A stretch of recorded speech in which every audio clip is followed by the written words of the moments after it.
kebirenga manga bugan khallen Allah khallen kebira kyan koni harunda kyan kon annabi nyumunda ya sawuni ala sallam birenu atenga ndataw awtini yahudiyanunda ak ngotini musa ngiro musa ganda meñi ma wasa'ahu illa ittiba'i katu dange sunta walla da man to kidingi halle ato de nasaram da birenu ngona atenga ndataw an ngotini isa ngiro isa ganda meñi lama wasa'ahu illa ittiba'i wa ta'ati aranda ka taharbani yana man to kidingi halle kebir angu de xam so qur'an da aya nyerti na ko nan dikkian ko ni bisra rasulullah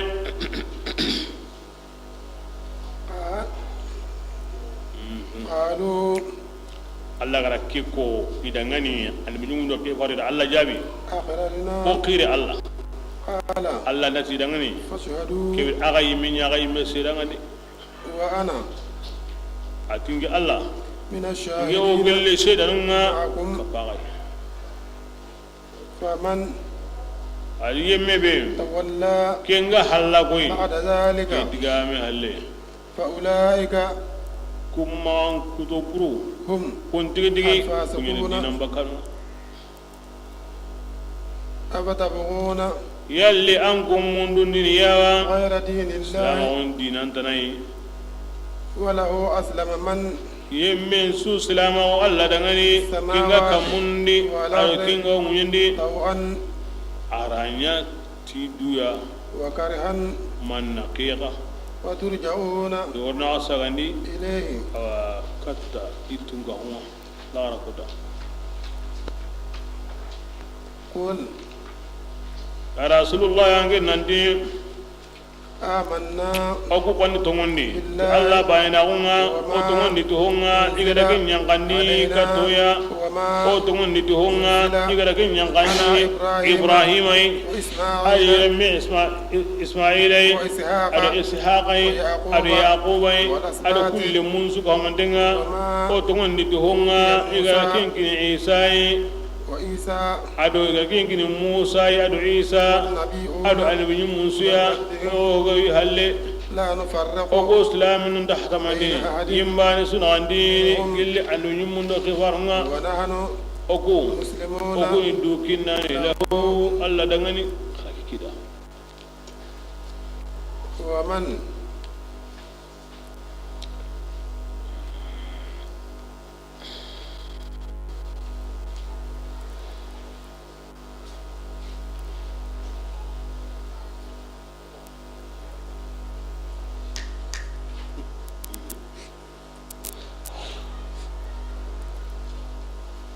waban ومن aliyem mebe يبتغي genga murundi غير الإسلام lama untanai دينا nanti o kinyana dinai فلن يقبل alla manya garigandini منه ken kamaninga وهو lama untana mundana في الآخرة lakhara من au gilli الخاسرين. kasaran tongade ke konida ni yahudiya yo ni nasara yo ko munda maganta salama nganda gentana mundu laara mundu nyagani aywa allah ra kana laara tan kasara de kasara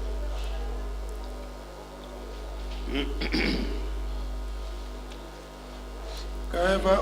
قد من حبيبكم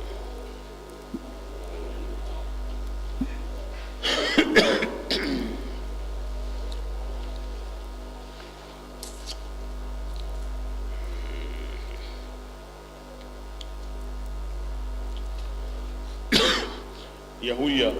muni ya mo ko ni batti buren ko ron nasara aw gili batti buren ko wakati amalla to mo siri wakati la te nga kemme la te masin sahande njo ba halle qur'ana na masin sahande njo ba kem palla na ganya kam sini dangi dege no yahudiya nyugo misra ni liban la tabakinya misra ya wujine gapi taba rafina sera gurentuka ada sahasuri wa man yabtaghi al-islam dinan falan yuqbal minhu wa huwa fil akhirati min al-khasirin serebe ganda salama wa mundu dinai antar gide ken kamane l'akhira amo kasaran ara mani bugay ghayr harafun sikibani ara kenya bugay me ke harafun sigande kata bakai kiwa ken pa yusuru ila al-abad islam no kitabe ngangu mi magai min de yagete a hayke ana qur'ana dia dina be to ngol islam ko kenyi me dina yime ke ngane serebe dina nga la gara duran kasara غير لكن بنا بوي والقرآن غني كتابي لا يأتيه الباطل من بين يديه ولا من خلفه القرآن أسر انتم الله ما لا ينقل كوتا رأي نكوني القرآن أقرأ تنتيني باتران لانترني مقدم بسوري أرانترني دا كاني أرانترني دا حلي يعني الله لا تنجا القرآن مزن يعني الله لا تنجا من التحريف والتبديل والتغيير أنت يلني أنت كوبني أنت هرغني الله يمان القرآن تنجا كنا كنو أمو زن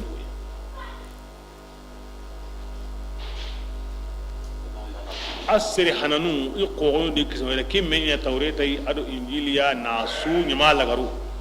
be so ayi ko mo be galli kida me qur'an tangante mo ke da su nyima ke ba ne haju sorno ko ma ngahim be ga na ko qaray ngana ki kiran ke wala be su goto atui ba qur'ana tangantin wa Allah maka ira gadin ta gondi ken nasakha yani himbenu garom masindi do menan bugu ken tanga ira yi aso kundu ira here yana ka kuma me ira yi wujine ya hina ken da surbatu ya mo ka hay ira gadin ta gondi nambu qaranganum bangi na lo hankamanum bangi hankamanum yaro hinda bar ira yi adabari misraya igadiya maktabanga irani a finance a guren bu libaya volontaire ni wana kini tina ina taba tatawuan kala kini silamu ira jaten ta gundi irani jaja yahuriya ni wa gulle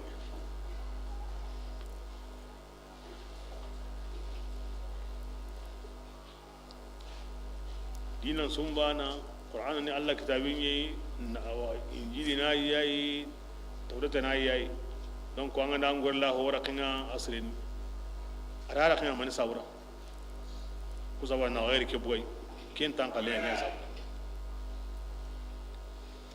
an asuga mbana ngena obo ko kale ira kitindi ira kare ira riga na kitindi na kare adamu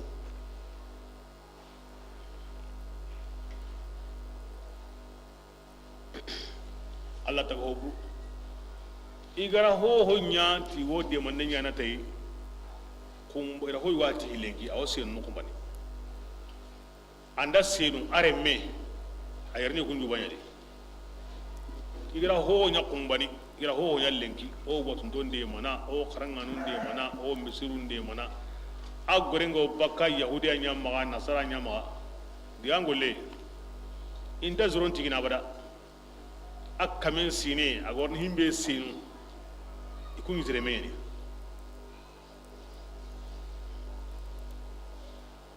Allah ti intamunda Allah ti intamunda de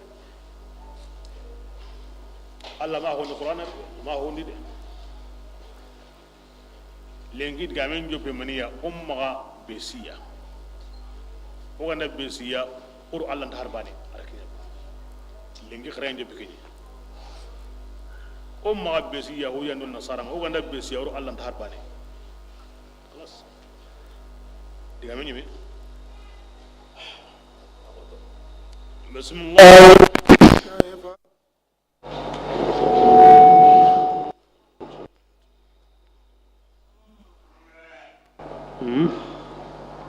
كيف اتقم ونساء يهدي الله قوما الله تعالى غوسر كندنا كفروا يا كافرون إيمانهم او ايتون دم بالي وشهدوا يشهد يدو كما نندي فارنga حق او توني وجاءهم البينات abadi dalli bangan tulli alla faran tongu yenni والله nganan ka okisuko mantinga ibara kon kan dina kamo am andanya wodi kene na anya ga mun bunne ngam Allah taala la yahdi alqawm anda yemmun kandana kun tun ndan wi de أولئك adi umangu to bru musonga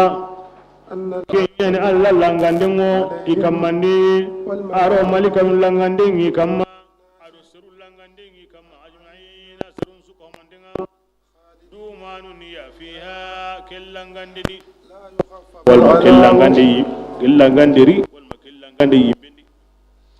imaya igo yangangata innewndini imagandiri imanya yimmega iga wi tangini dugunden tarede إلا الذين maganta yemmu benu tabu iga tubi من بعد ba ذلك burege halle وأصلحوا ida golle surondi timma kutum bangandenga comme abdullah ibn salam kundi menu comme kabul habar kundi menu فإن الله ata allah taala kafarana ngene kundangani aruhinna ngene kundangani yani junubun taqora allah hinenda tubunda arhuna ma ankutu sisa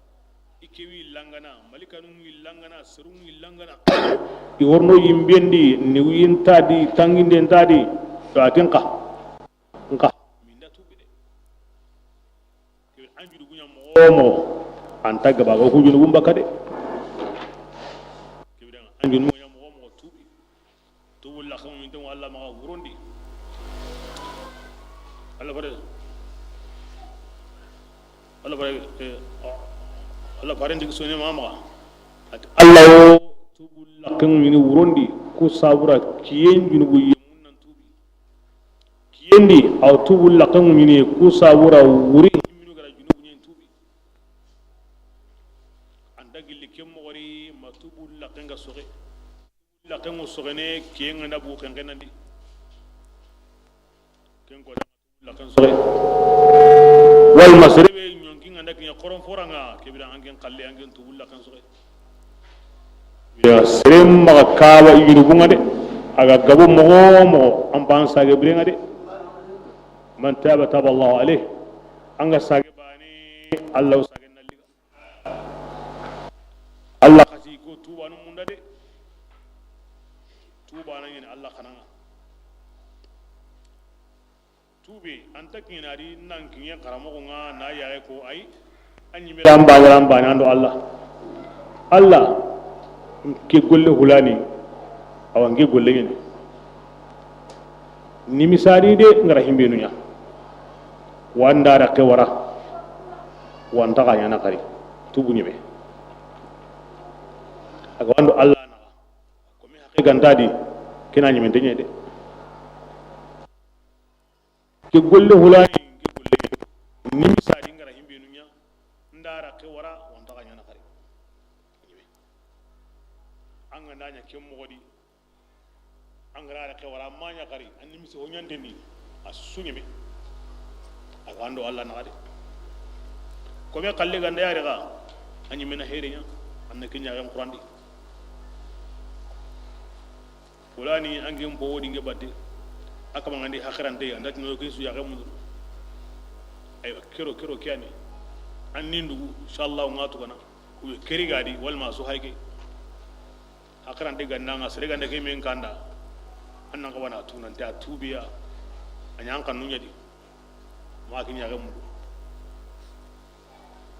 anda woni kalli nya hanade ay me ko ni kalli ati ma gara ma hayi ma jene ma dolom min kundi men angara kumbe nya faye anni ko non kallen sagandi angare ngara wa hakke bonondi heriana hakken sagandi seren tubi de seren di kara kota tu antan kara wakati tu bismillah إن الذين adi yemmu benu iga kafira aguti isa yi itumundi halleti musa yi ثم kem palle iri jidi kafira aguti mamlaminiya قبلت allati inda kun kamanun koni togulli kana de أولئك inda karani to kem mo aha andi isa ita harbani awa alli sagu musa yi ko yahudiyanu alla faren gari pati sagana kenya wudinan da su tangi ngoro musa batte anga karaken kam harban tamba hi gumen ni alla faren ni alla faren li halle gilli isa gari hinta musa maka ko magan ko do buru hom ko tigi tigi wani sankun tonga annadu yemmu benu iga kafirago i hayga kara an kana ni kunwa i kara kahira gondiga ولن يقبل منه الأرض allati imanya iga munyen pakalligana kahirin bane o bane ya akangi angana munye gi haga kangi nga makamu ولا اهتدى na kini allah kahirin na kini allah lagara ni wara atin tarigana har ginda garon maganga sini tikenga yani har ginde kenga wama ay mewa lagara kota honta sile su maga sile su besu duro nyeni an kan duro an ta duro an pata duro besu honta maga janko annan du maga ngasa wa tara ganda maga iga hamindai da siren kanu ke ngure wonde ya ga dumbe dunadi ono jubanya tirni Allah ti lagara hari juba nganda ngai kendari kana killa maga juban tanga yime bismillah أولئك kuma an goto buru yang gangate ngoi dangani akin torantini وما من ناصر amanya gilli de mandane kingo kafirun dade de mandanta kahiri lagara islami kutana de mandango kingati Allah dungenga Allah ganda dungi ina himbe de makundi Allah kuma suruna kende ma inati Allah nan togono ina Allah kanjanda wasirenga kara islamiya bonen su yimembu anga kara islamiya wasirenga kara kahiriya bonen su yimembu anga kara islamiya khairi suman fatihina ba Allah ta ndallungi de waya hinan ma ya saura wala tamutunna illa wa antum muslimun maga dunye kallana yam islami de ko sena kallendi seresu ke ngurune an sega karana yam islamiya hajin subono anga kara islami bane wando khen su gigini kiani sunnan dun konu madhhabina sedenga Allah kutamu gomo aga kara islamiya owtini ahingu Allah maga himbe go Allah maga aw kaman sire maga aw kaman nyahana maga aw nuge maga aw surnana maga sunu Allah to koy harina to ngani yangan kate qoten tunka ha to ngani bimbe bugundana bay meti ihinne ndi butu yankale bu ay merakin ko ay meti ida hinne wajibi ndi du kama suron ta ko sabura ila sunnan pe jukum pe fasiri nganda karabane be so wala yoki burendi iyo keta ko na digi diga ray saw da himbe sa ko na hinga ba gam buga sera saw ay aga kara islamiya on tasriken ko iti onti ahimu Allah ma da kenya ko da ahimu Allah ma fa amruhu mufawwidun li rabbih tama digi diga ray tama digi diga ray karta tama digi diga islam ngoni gani fa amruhu li rabbih mufawwid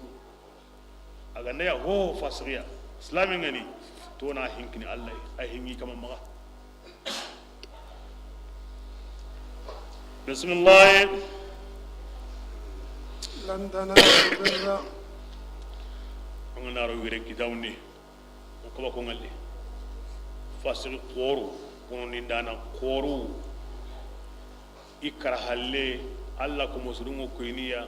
anya kamo Allah rin tokono aw hibane konni arin to ken sawra kinga ni gilawu chama sorondi kono ndana khoro wasul khoro Allah kutana khoro anya khammo an kama nanya khammo a hinninga man sawura aw huy wonne konni wangi ne konni on tan wakin kuma masalle man sawura kun ponnu maka ne ya do masalle man sawura serenga nda kara aro junubu en tant que islami ngani iga to na hingini Allah na hingini Allah de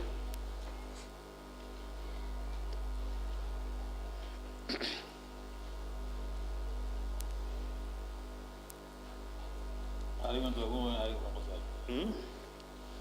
digi anaya aga yahim ni ya ni ko na wanda ina katuma ko Allah subhanahu wa ta'ala ho awajibi na honkri to ni ina wajibi wona honkri to ma awre hena sunun sagondi putay nga wi ho ngala wona honkri ito ini wajibi ahingu Allah ma adon nanti hulani koni ken koni awra arjanna kangalli donc hulani awra arjanna yalli yo here nya kingo ko nampalle tabane arlegi kane tawo here nya kingo koni parce que o yani Allah shedan ayre an ga hosire Allah watu de nga okuyi me wa sheda on musuni gilire an ga hogure Allah watu de me okuyi ma sheda on musuni gilire yo nga Allah yani kiten ngana kusu o mo godu wala Allah kasana kiten ngana kutu o diga mari ga wurin ke yo de on suru tabane indo sireni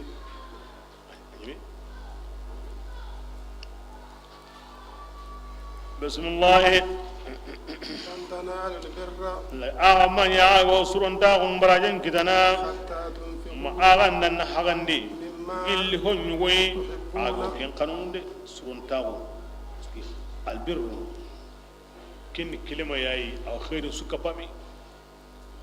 kuma ngana alfujuru kilima nyani aw kunni suka pami ara bukanni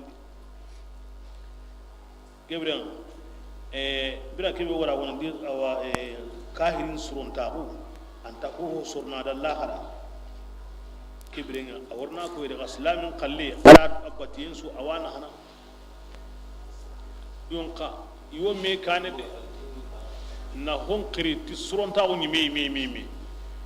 haqiqa na baraje ni mekta suruntago ni me to ambaraje kita allumu ko sire ko kanunte وأن كين وكين الله للتبعيد والمليل بيان منك من كين كين الله كين سروي أكمل لقنا هم بيقال لا يمنا ناجي وكين الله مما من سكين الله مما للبيان والمليل التبعيد كين سروي كمل لقنا هم وجه اللي هم بسوي سرون تاهم وسر نكين بسم الله وما dihim bene ago ken nafagana illi ho harag ma yake mo godisa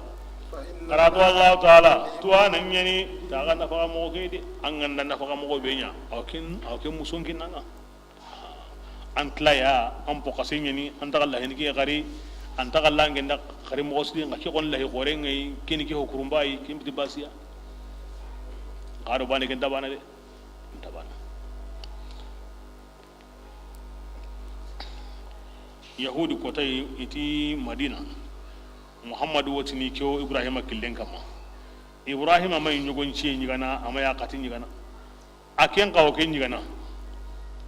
antar bane kama yo ko ni da halle na puti burutai ko mu Allah wa donc Allah di jabun kini qur'ana di bismillah kullu tami ati gandin fahon su ko mandenga asud digantenye israila re mundangani maganta himbe awa yaquba gara kem paramundi ala nafsihi du kama ay gara uti milla slinga banu israila yaquba yani israilu ya atongen yaqub israil wurin Allah kome yaqub are mu yuku tamino hillo be suni du dambini kata kunyuga Allah kome lemu hon sunni diga na ko yaqub yimme yana huyugo haramundi du kama kingani ahagira nyugo me be koni ada qati bismillah ken kanya hon kane tawreta gawiyan an mutuni dangane kari ti tawreta agana kara ginde aga wadi nandi anna gamundi ibrahima yin yugon ce ngana wal mama yigana aganda ni sadiqina tunti an kunti yahudiyawo ajepe mina agati ibrahima ya mai yigana awa yaquba da nyogome nci nda katim paramundi du kama kenya ibrahima halia amma ya ibrahima jodi ko mi agara ko ni mobe yaquba yimelo musa naga kamun naga tisini akembaka bo tawreta kini musa e kempakatinya ibrahima yimme simare nyeni yaquba karo musa naga kamun naga tisini aga ne ibrahima to ko ni kamo awa yahudiya gori kamo kati kitabin ha ginda ga wani yaquba yimena nyugon ci emparam di du kama Allah ma haram da kama yaquba ito gore na riga ito gore fattakun awsere mburondini aga ban kari awan suhum burondi yaquba gara wari mo be ataki ati Allah nga nin sahandi himbe ga linda dina honsi yiga hoy nga to kanda Allah da sahandi nyogo men ciendo nyogo men katinya nyiga lara nanda ayiga honsi ay mera tono kendo musa naga nan bun ko naga disine yo hinu worni ke mo yadi o sere gore ngara to no o yimina to no o hawara mai ke gana o kino yimina to no o kisma mai ke gana o yimina to no wala garu har kunyi men daga yimmete ya kare daga lasil te ya kare o sana kenya dina ni we ba jefe ke mo yadi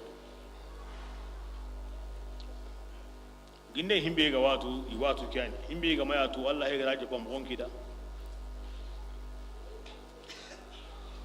ito gore Allah fa sallallahu alaihi wasallam ani jarandinto agulle ki gemde mai qaron salli qaron sumo qaron jihadi bane ay ani jarandinto ay serun jarana ti hirijunga awi jarana ti masandinga awi jarana ti yitenga ti yitire munga jarandengo nyati hoya ago gemme ayi surun jarana tay kitaben gabe ngono Allah fare jarandi mo angani ka homa gabe yende alduram babu ngono alduram fasul ngono aw gilli aw wata jare nyugo ke wata bureda Anas wa ko ni radiyallahu anhu Anas Allah faran khidman nana aqron reme radiyallahu anhu da Allah faranti ito gore ngana serebe riga iro jagandigi anna jagandigi mundu jagandigi timmante o sire anna krusi a hengenye anga kutunu angana kutu wati kebe anga bini maganya juranga na tirni angana tirni wati kebe ko tasu an haqqin yugo tunadi soba hananga angana gir konkoni bane katamira Allah kan kusukusu an haqqin yugo na Allah kendi anga tagani diskoy na banira Allah kendi jimina kama mana jilla kama na wurgi na mini gilanga na giri konkondi bane amalla kanya kina amar lagi on kinya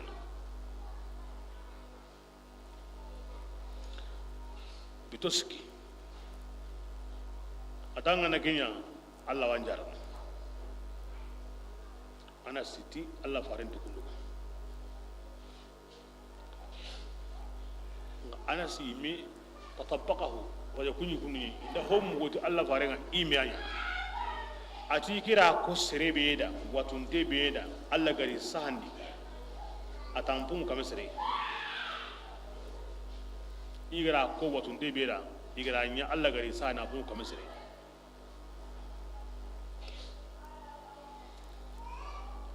adiga men da amati igira ko ni ho wada kenzo sahade ati ho sahande nan pum kame sere woni ne sare sun da bezu sahande aga man sahandi kenda ko ni kata sere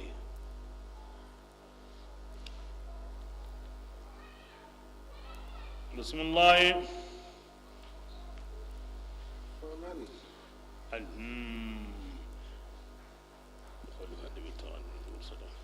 ati kanyimmi banini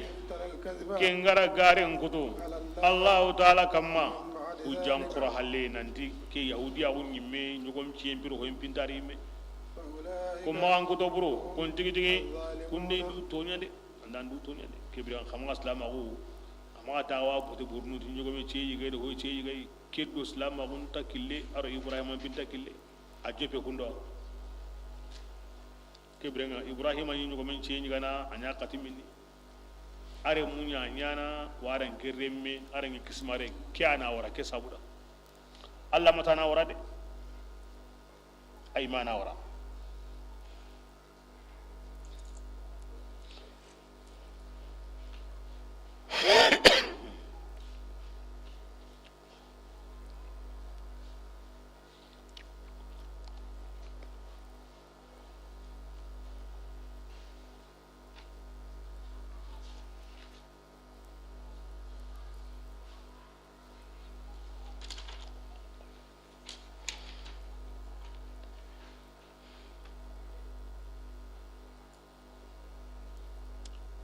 بسم الله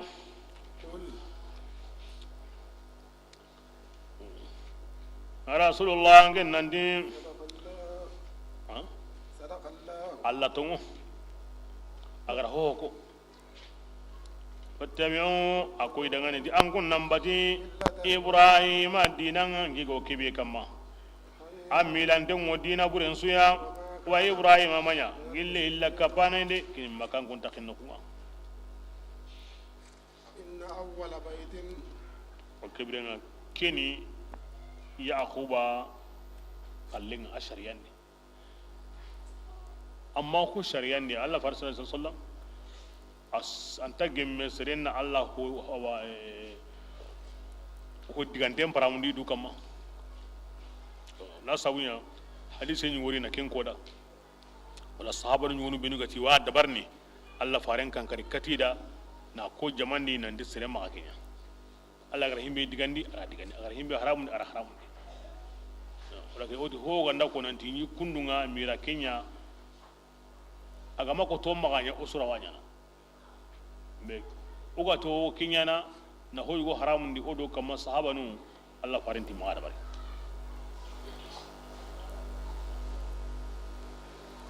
kibran sere gana tinda ke haramu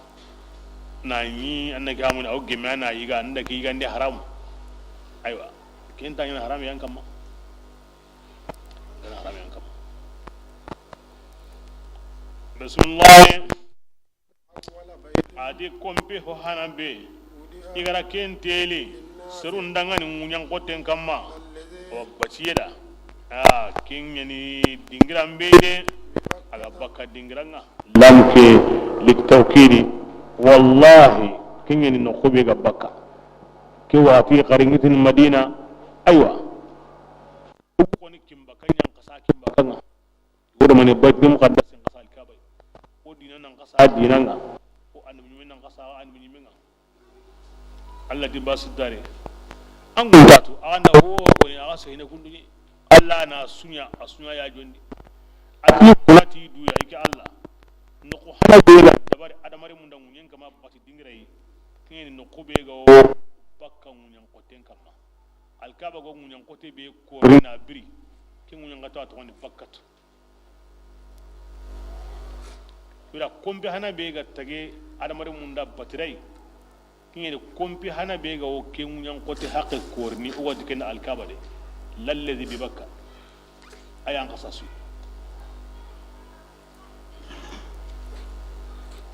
bakka man sabura aram kannen bagona digano dundare sumi jonkoy alkabai tangura nyan sagunga ma Allah garan kannun koso kanne koso dingira oti malika num pulura taga adama taga yenkane aken taga halyani ila baitul muqaddasi al aqsa ila ken taga alkaban qasa baitul muqaddasi tanagati sini kom bukhari ga ko mo ado muslim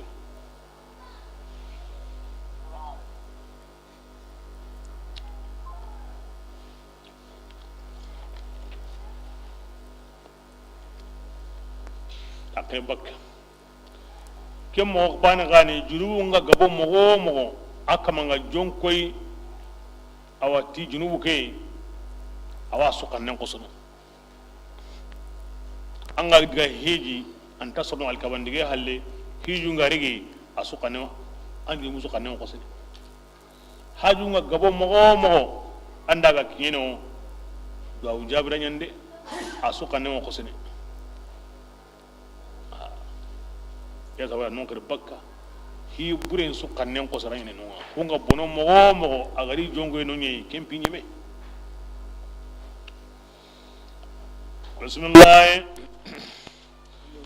no ko ke no ko barkandinye kanda nyeni taga on suko hamandenda awa annan tayin lil alamin besudangan فيه آيات tagumanje gabe kingo alkaba dingrage ya ibanganteni مقام ayuwani ibrahima sigi dingranga ومن ani aywa kina yuwi aga sigi giden ka mata batem buganu awon har sisa wakati ndi giloye ayuwani golle sire mo duble nanu awreni yelingen takampin alkaba kamundi chak ikulunga naknya bane wo sankini ho suka kambe kamundi anga ni ken ngatun tenyani awa mundu Allah maga ken mucen no gonde Allah ni sahani de alkaba barkenga bali wadarno inda kinya bane wo sankini bakami ho woni ga kampida kamunga watin wa okenga awa mundu Allah maga ni sahani do alkaba barkenga alkaba bi hayure Allah hi kaba kon debe gano arantaji mene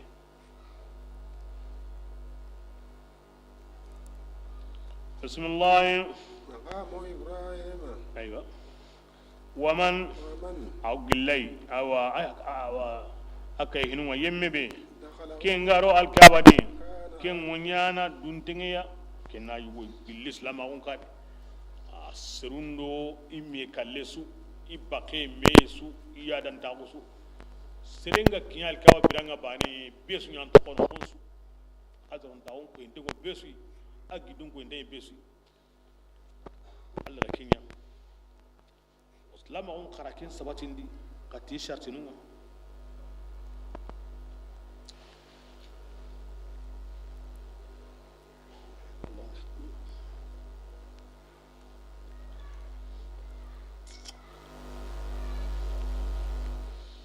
imam malik do shafi maga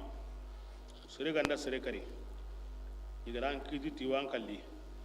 akmanin murunan lu alkabadi tiwalli kana nan kari bas allati wal hurumat qisas ñom kibi angara gundi anda la hurmanya farasa am bega wurno ko be na lesiza no ko horomande yeni ken no ko horomande ta no ko sebundi na tambon tugandi kenyen alkawa yimme angara atanga engine kembalo kumbani aw sere kalire gana awo hanifa kendi ay ti maga karno ina to ko ina liri ma ga bugu na liri ni maniya umma ji kinai umma yigande kinai wajibi dakundo dulla wari bugu anda bugu wajibi kibringa aya kana bugu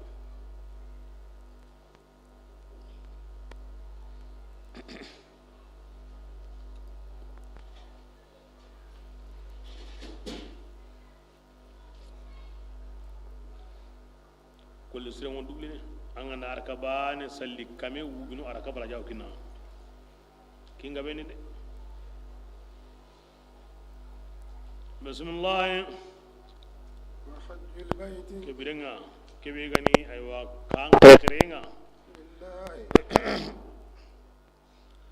awajibi alla dangani على الناس serun kamma من kene adi serun kamma besu ga warni haragundinya ngodo yemmenye استطاع kenga kata diga kille bugundini nan kiye ngodo kinye de wodi kada badul li ba'di wala min al kulli nahawu mokitu badul li ba'di min al kulli ata wajibi ni besu kama anan diga hiji besu qara haraw man istata'a sabilan ara besu haraw himminu garaw ara besu haraw kuma way woro ko ge ara mo kan ken o ge man ken go inti basi na honsuko nan lakar na hoko adi woro ke ay on tati ni mani sawura aga makko sa ken bane ko tabane ay ken ta ara mo kan lungundi ni ara mo kan ko ni mo sireti ken nan to ke men ko ni ara mo kan ni anu ara mo ko nanu ngode sehni kinye na ngari toron ta on sagiya ni sawna gara ko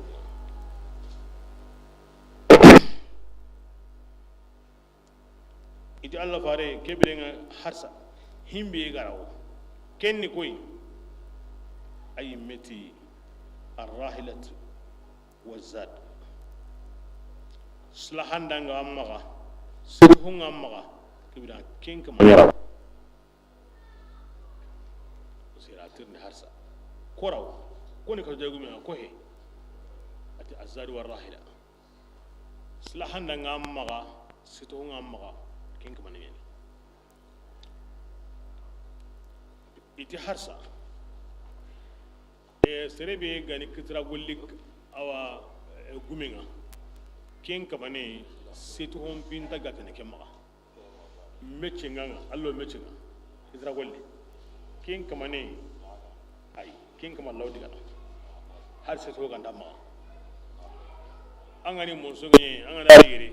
angana ko ni hili sigindi ana krewane pasen kita angana ge krewane angana ko ni hili sigindi ana nyamina pasen kita angora ke mo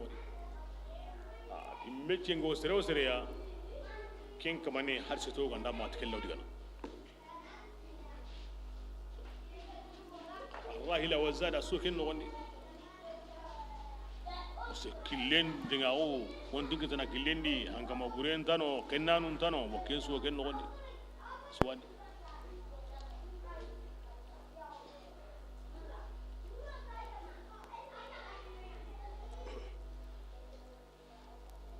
hijo islam on fardan wani karago be ga koda tan da sorno kumpalle iwani hijo hajju ngani na hon kare na suguta nganda kon islam on ni bati mo on wani na alkabara wanga tanyeru kengadi nan dire safaro marwa na tanyeru kengadi nan diga sigi arafa kengadi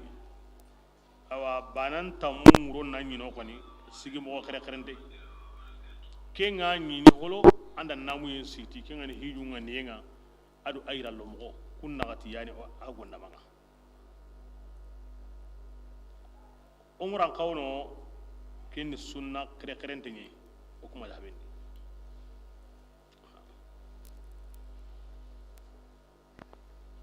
aka angana sekita ke arafa sikinta kendi men namu ye ngadi alkabara wanga ndi ngadi safar marwa trende ngadi nga arafa sikinta di yille karaye anda umra bananya hijum pakati ngorno sunga sunga nakara kata banan tamu atamu ngoro yirigi hijum pakati ndiga nga umra law nyana waqtin su maganda serebe gandan namuti hijinga kata amla atlakinga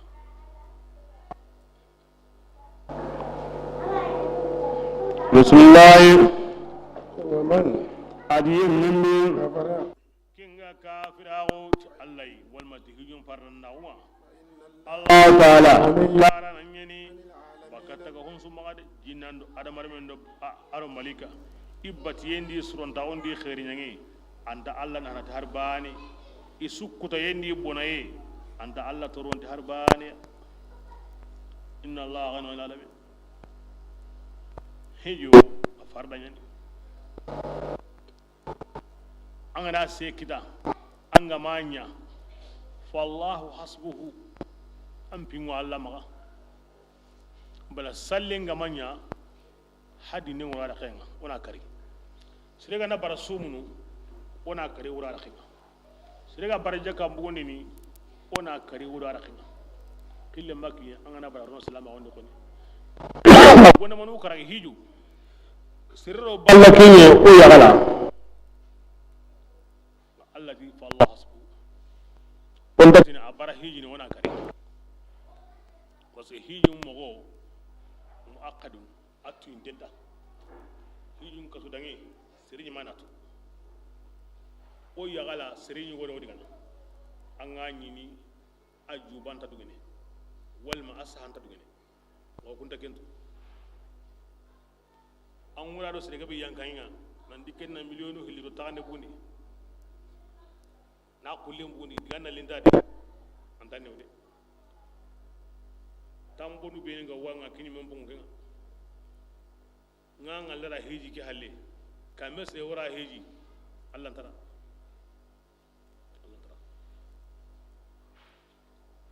an awani ni sunu nyarem bakangi di ikite bakangi di won suama ken sukite nga ina kaman sahanta dugine sahanta nya sawra o kuma an na barra Allah ti ayta akute yake me magade o ma to wakin kuma nen kalli de ken su ya garanta ko mo konta kin wallahi su nga bara sallini o ya wakin abara sunu o ya wakin abara jakana o ya wakin ken suro nyana kitilla kutini wona kari nga bara hijini ay wona karin ta kenni de ke mo ngabe ke mo ngabe ka abara hiji ne wona ndey toya ala wurni katakani anta kalla bada magati Allah sigina Allah sigi waga hiji wona ke wora hiji agar himbe wori hiji anda khairi akinga kumai awdina Allah sigina sai suka bara hiji ni nani asiyan binnen kullen anda an yonkin tabaka bada magani misi magati Allah ne dugu hina dukiana kendi dukenta di agilli heji afason dawo hijiri ganti amsoni arjanna agilli afason dawo ko me ganna heji ngana rige aywa angara hoya junubu ya na warama lengi arafa ko tangal lengi Allah tira su ya asu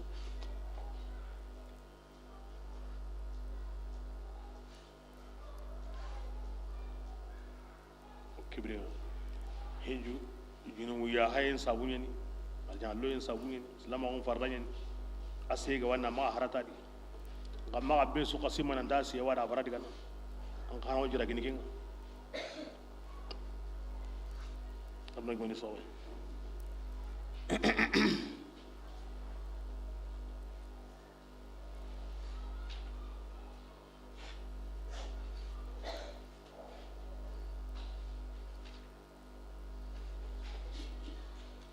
igana tan nang lara hiji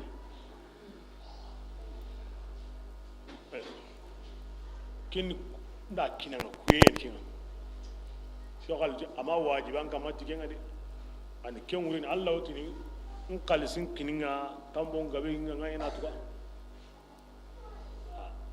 anta begene sharia ni nanda na hijun kita marai anta begene nga wara nga na kengoni iranda gore kinanga de iranda kinanga anga konni serebe da godni bas taran kal siliga tamu so anga na hillo kitaren kenga o himeri diga tawanya nan farda ko bugan bo kiani sedege be godi kana anga ne tina ankal se kinanga annan tam gunun tuga tay indakini kenar awrige na tambunga awrige ni musri awrige ni hiji murige na tambunga hiji murige na tambunga e kedi anke mandu diga ndiwo ngana anyi men diga ta anyi me gorenga na yin serun tambunga nga serun hildo no meri ndabal anyi men diga ti anyi me gorenga na yin serun tambunga nga hoana diga ndini angana tana gore yekina andar na kini kebire nga diga on fardam buga kenga mo nga benni de ko kallenni anta kini mi maka na kini de agolle yan sigar biye ke kita ani kata biye ke ga kana sirei anda surange ndaga na kinanga akana suranda koy anga di kenna million hildo kamo gunu kinanga nan ta bontu anda maka na kini de ar biye ke kita mo wa sabura kenga na gabe ngono oh ya zawuri anda kiranga anyi ga watu aka mal da gore kinanga digandi gai bo honi wotuni mi nga kalama bo biye ke ko ni he ko ni ngema gore ndi ma na kinanga de anyi ga watu Allah wa gaga na aftu bo kenan kware hono biye ke riga na gaga ko nyala kun ko non qur'an da yibe andinge magana kinanga de ngera biye ki kitam mo wadi akoni ahayke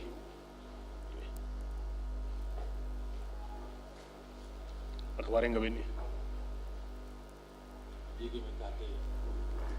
ajane ko jene gan tamma ama jokote oto yakamba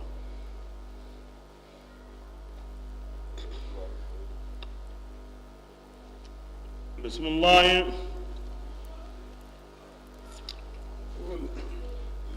قل رسول الله يانجن نانتي يا كتاب دنكونو من سابو دنغني اغو كافراونو الله قران اينونا الله تعالى الله نشيدنا كوسو مغندين اغو كينغولني an wotini ya kitabe dun konu mani sabu dangani aho yemmen yillana bakarun alla killenni aga tumundi aho alla kille munda nanya iwajan kille nyengente ya an kunga an kun mini tuanu ngadi ay mo kentude ana kina man sabura sir ke ko da madin o gara ko buru be jate sir sugari shawari islama pindi alla faren pindi akoni miningeri to kuma ke bana koni iwa bonna ma bugo ayanga yahudi anyedi ayran ka to khirnis to ana burun kam seru koni wono an koni gara kunya tirndi dinan kabarenga iwan dinan buro ni bugo imi watu ko watu ko na garenya kanda bismillah وما الله قرأت الله تعالى منيا يتقون داني هم ما تعملون كم قولين كي كمان ناتوي دان كم قولي الله واسرة دي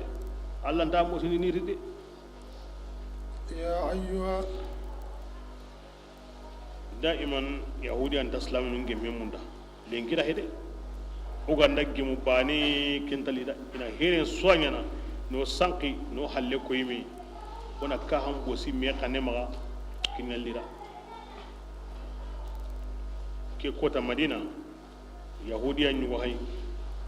aro ya gambane o dome aya go dibinya kambane bura gabane lura gabane tawra be ga nyino kene khazira jin gombane aya way ido awsi wono madina tahana yire awsran gombane tawra aya ga wo khazira ji wono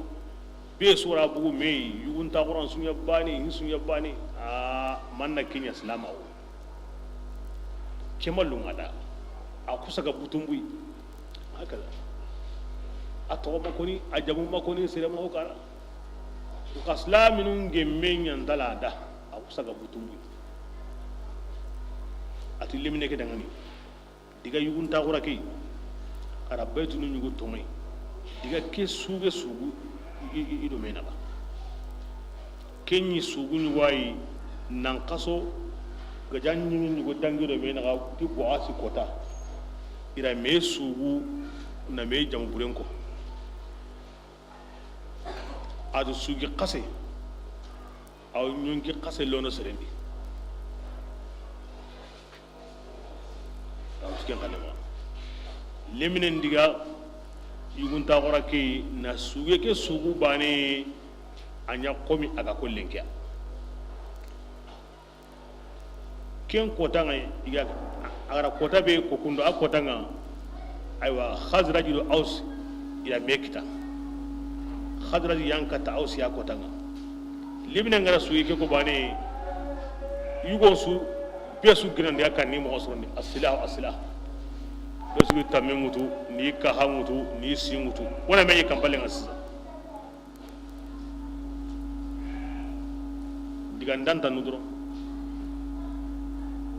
ken no wonni malika nyanga Allah farenga ku ayo be no harni sanna o tukiya kata la'allakum tahtadun kata kum ayanu ya ko ni nyadi Allah farenga sallallahu alaihi wasallam kampallenga arani deben takandi sappe hilloy atoko in kenu me banya atangu ngodu ngene ki Allah nya halle na gadaro islam hunga ago dugene ke Allah nya halle da jahiliya awa kota yenda jubun kutuba Allah nya halle nan kun domindi me ago dugene ke kama asu yulta sanga ta gaide ayo ni binu ga kine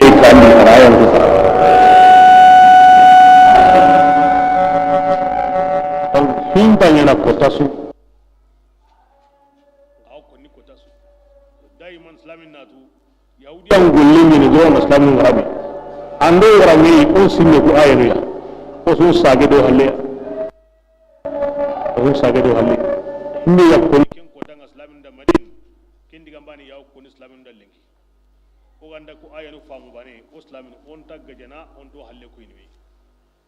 o hagga jangen do halla ko yi yahudiyan ba ne na hanari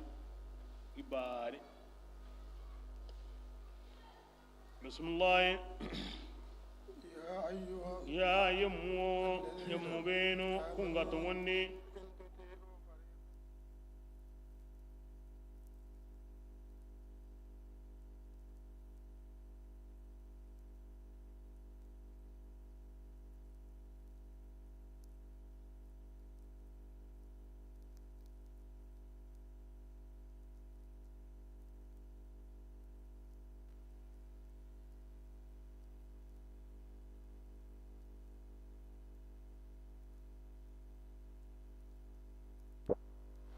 alqati'a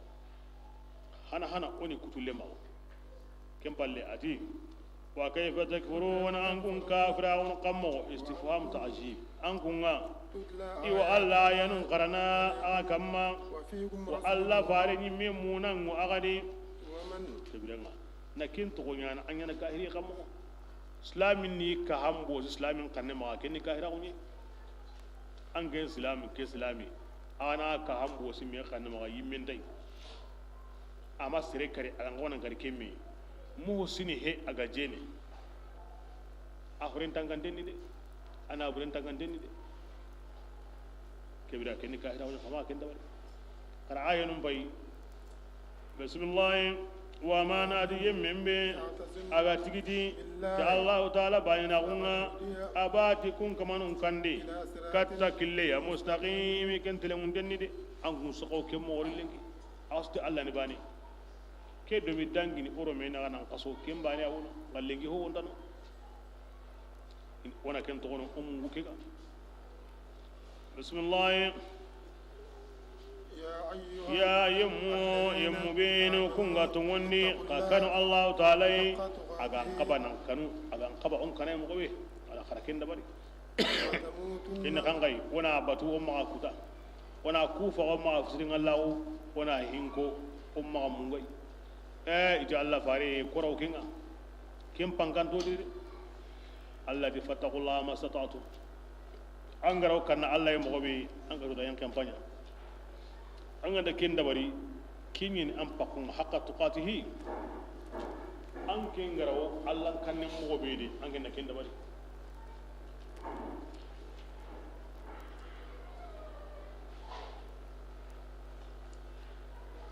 bismillah ولا تموتن kebrenga jaga sere kama dungi kala de إلا maganda وأنتم anko مسلمون agani Allah bayana ko yemme de ma karanga islamiya de واعتصموا kebrenga awre qaduma islama on kamma maaga kara kama yilli kama kubbe kallinna gani mo sirendi kama asiga na gani mo burendi de anda me karille ki kundu kallinda gani mo burendi de bismillah واعتصموا agan tigitindi ti Allah taala dinan kacenga aga susu ni awsiyaw ni khazrajiyaw karatu lengi o to gonya ni islami arakin ka chaiga bismillah ولا تفرقوا ya sayyidi kama boge islam on palle de qasimme Allah taala nemanga agara neman dinde be nya kama ya aus wal khazraj qasimme kinga de an kunya islam on kane konna qotu فألف Allah taala dumindi aga sondo mundo me na islam agunga فأصبحوا aga lagari بنعمته Allah neman dangane ikhwana aga nyamarin banu ya dinandi wal wulat fi din aga hisunya bani aga mai kundu de bismillah وكنتم lama on kane an kunyi على شفا yimbe kankunge kammane النار gil agani kumme kankunge kammade minan nari gilli yimbe kankunge ko hon tando anaga mayre aga ni nokobe anga karaken kamma bani an wara yimbe agani kundunye de aga sun yimbe kankunge kamma bismillah فأنقذكم kebirenga alla dan kun kisini kiyan kankunge tili manan kankunga ila kama sagira sigino kari aran ke sigira angana kayra sire hede bismillah يبين الله Allah taala ayanum bangandini ke mo yaade an kundangani awosi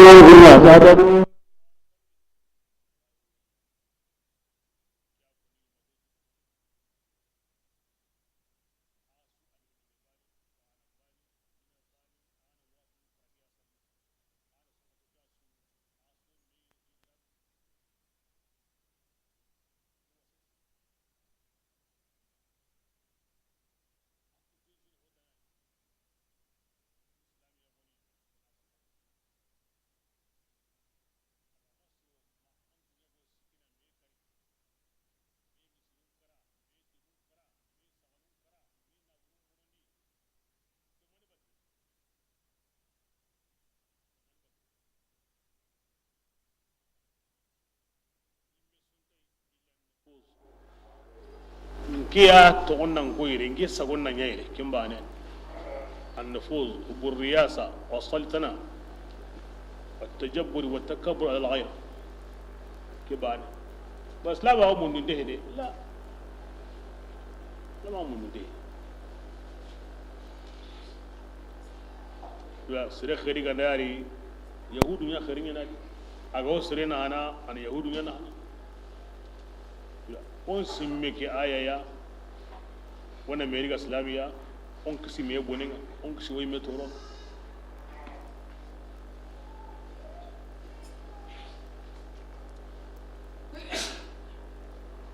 صدق الله العظيم أرنو كنا خير فيني من خلينا نقول نأتي ما موصلين ولا مني من الله كم سري من يا فارين قنا نسري من يا كم سرهم بطان سري من يا خرل سريا من يا ميدا واق سريا وتران كوي ميني ورجع قاو سري كنو يا لو كسناري نو تانغادي نا خيرين كنوي والله غير خيري لو كسني يبيع نقول صوابي وربك رب العزة عما يصفون وسلام على المرسلين الحمد لله رب العالمين